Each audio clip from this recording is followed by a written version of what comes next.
Hello guys, happy weekend. Saturday ngayon, first day of August. At least nalampasan natin yung July. Lalo na dito, init kasi.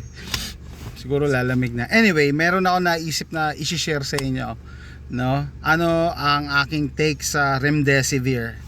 So, doon sa hindi nakakalam, Remdesivir, antiviral drug yan. Naku, magagalit sa akin yung Glaxo nito. GlaxoSmithKline. Tama ba? Glaxo ba yan? Ano ba, paano ko ba ito ikukwento? Meron akong personal experience, and then meron din akong na-meet na pwede natin i-connect.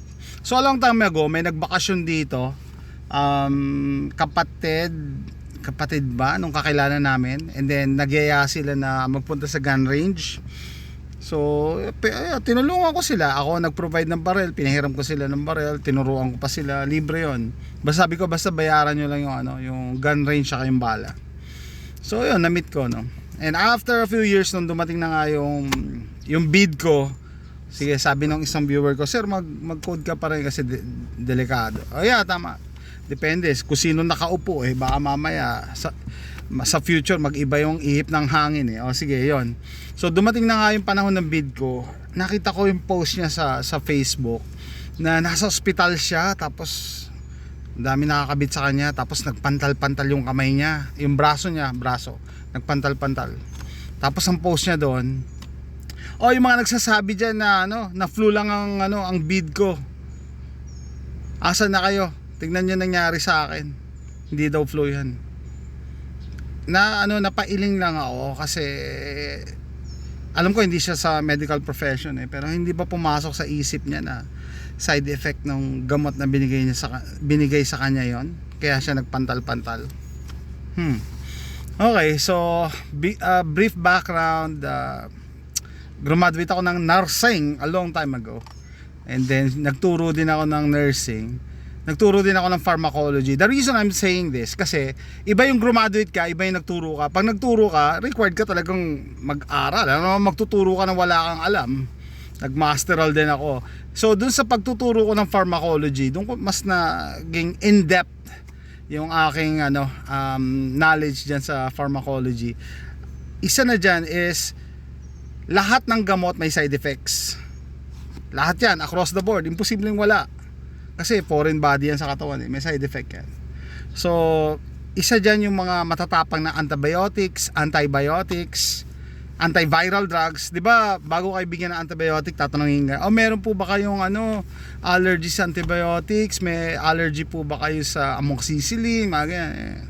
Diba? Kasi yung usual na reaction ng body dyan, nagpapantal-pantal, nangangate. Minsan ang pinakamalala pagka apektado yung respiratory system mo, yung binigyan ka antibiotic tapos nahirapan ka huminga, stop mo agad yan, no? So ibig sabihin yun, may side effect. Yun ang gusto ko i-establish. So nagduda ako, without looking at her chart, alam ko na yun, yung binigay sa kanyang gamot ang nag-cause ng pantal-pantal niya, hindi yung bid ko, no? Hindi ka naman nagpa-admit sa ospital dahil may pantal-pantal ka. Nung nasa ospital ka na, saka ka lumabas yan, rashes and everything. So hindi niya ako maluloko, kaya in-unfriend ko na rin yun. Kasi hindi ko rin mapapaliwanagan, kasi galit na galit siya sa mga nagsasabi daw na na flu lang ang bid ko. And then come 2026 right now, pinag-uusapan niya sa hearing na ang survival rate ng bid ko is 99.9 something, similar to flu. So flu lang siya, 'di ba? So ano nangyari doon? Bakit gano'n, no? So put two and two together. And then ako naman, ano yung personal na experience ko sa Remdesivir? Naku, ang tapang na gamot yan. Sobrang tapang yan, nangaaway yan. Hindi, dati kasi nasa dialysis ako, may pasyente, tsaka nocturnal ako. Palitan kami ni Mrs. Sa umaga siya, sa gabi ako. Tapos yung mga pasyente sa gabi kasi, once na ma-hook mo, magkukumot na yan. Kahit bawal lang on paper, bawal magkumot kasi matatakpan, no? Pero wala, hindi mo mapipigilan, Tapos dinidim pa yung lights. So one time, madaling araw na yun, parang 2:00, 1:00, yung pasyente ko, yumuko siya, tapos nahulog siya sa upuan. Tapos nung tinulungan ko siyang bumangon, pucha, nahugot pala yung needle niya. Hindi ko alam, madilim. natusok ako na needle, na needle stick injury ako. Takot ako noon. So hinugasan ko ng bleach, yun ang instruction eh. Bleach water, hugasan mo para mamatay agad yung virus or germs or whatever na nandyan sa sa needle stick site mo. Tapos pinauwi na ako, sabi dumiretso daw ako sa ER, magpa-check up, ganyan. Tapos i-follow yung protocol. So yun, ganun nga, nagpa-check up ako. Tapos I think niresetahan ako sa ER ng antiviral, yan nga, remdesivir. Nako, nung nagtitake ako niya, nakala ko mamamatay na ako eh. Kala magpapaalam na ako sa mga anak ko eh, tsaka sa asawa ko. Ang tapang kasi eh. Yung mga tipong akala mo ang lakas-lakas mo, pero pag kaya ka nga uminom ng gamot para gumaling ka, pero hindi, lalo sa mapapairamdam ko. Ang sama talaga. Paano ko ba i-describe? Yung mga tipong hindi mo iisipin na gagaling ka eh pag nagtake ka ng remdesivir. I'm sorry hindi to medical misinformation. As a patient, yun yung naramdaman ko eh. And then syempre nagtatrabaho ako sa dialysis at that time, sabi ko putya, baka sisirain ito yung kidney ko. Yung kidneys ko baka sisirain ito, kaya tinigil ko. I'm not saying na gano'n ang gawin nyo hindi ko sinasabi. Yun ang nangyari sa akin, yun ang ginawa ko. I decided to stop it because it's too much yung side effects sa akin. Bagsak yung katawan ko, iba yung feeling talaga. Hindi ko ma-describe ngayon eh. Comment down below sino naka-experience mag-take ng remdesivir. So tinigil ko. Nag-high dose na lang ako ng vitamin C. Nag-high dose ako. Tapos ang ginawa ko na lang, nagpa-referral ako sa specialist, infectious disease specialist. O yan, kasi yung nagreseta sa akin taga ER lang naman eh. Nilalang ko kasi syempre yung mga doctors may degree yan, di ba? Yung pinakamababa, yung mga nandyan ano man tawag doon, basta sila yung pumopronta, yung mga specialist eh, kailangan mo ng appointment dyan, mga ganun. Tapos sila yung nag-conduct ng mas extensive na test.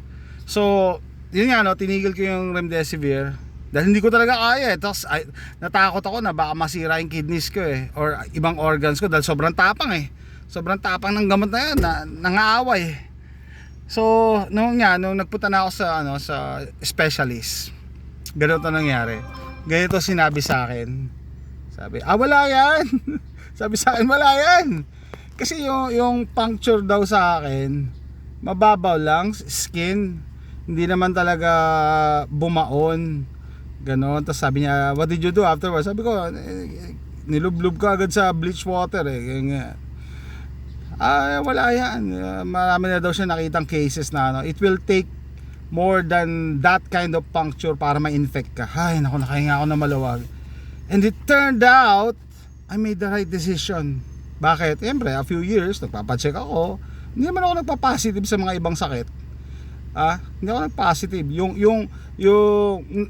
Hindi ko pwede sabihin yung sakit ng pasyente. Malala yung sakit ng pasyente. Nakakahawa yun. Nakakahawa. Pero hindi naman niya ako nahawa. So, totoo yung sinabi ng espesyalista at that time. So, totoo yung sinabi niya na na mababaw lang yan, talagang skin deep. Tama, yung outer skin, yun lang daw ang na-puncture sa akin. Hindi naman. Tsaka talagang dapat mas grabe yung contact sa loob para ma-infect ka. So, yun guys, lilinawin ko, hindi ko ina-advise na ganun din ang gawin nyo. Huwag kayong mag-take yan. No. Kinukwento ko yung personal experience ko as a patient. So syempre nung una nga may stigma pa eh, nahiya pa ako na ipaalam yan, pero for the benefit of everybody, naging pasyente din ako. Caregiver, nagbibigay ako ng care sa pasyente, pero naka-receive din ako ng the other end of receiving care, kasi yun nga, nagkasakit din ako, yun nga, nagkaroon ako ng needle stick injury. So far so good. 'Di ba? Basta sa pag pag nagpa-check up kayo, may advice yung doktor, any untoward reaction, i-report nyo agad sa amin, tumawag kayo dito sa clinic, 'di ba? Ganun lang 'yon. Pero ako, 'yun ang aking experience. Ang tapang 'yan, sobrang tapang. It's up to you. Tapos sasabihin na iba, if the benefit outweighs the risk, then take it.